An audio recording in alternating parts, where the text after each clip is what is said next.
Whenever you want to manage phone calls, whether it's answering or rejecting or even ending phone calls using your OnePlus Buds phone, this is what you need to know. You need to know which touch controls you're going to be using for this. So to do that, you're going to just navigate to the HeyMelody app on your connected phone. And then once you've launched it and the buds have been connected successfully, simply tap on touch controls.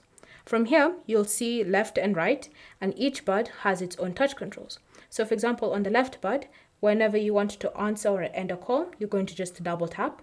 When you want to reject a call, you're going to long touch and hold. So just long press and hold until the call is rejected. You can choose to customize this, so you can choose to switch them around, or you can choose to just disable them. It's completely up to you. You can do the same thing on the right bud. You can choose to either answer or end calls using double tap, and then long touch and hold if you want to reject. Again, you can go ahead and just disable these if you don't want to use these touch controls. And so now whenever you have a phone call coming through, a double tap will answer it, a double tap will end it, and a long press and hold will reject the call. Thanks for watching. If you're curious about anything else, feel free to leave them down in the comment section below, and I'll see you in the next video.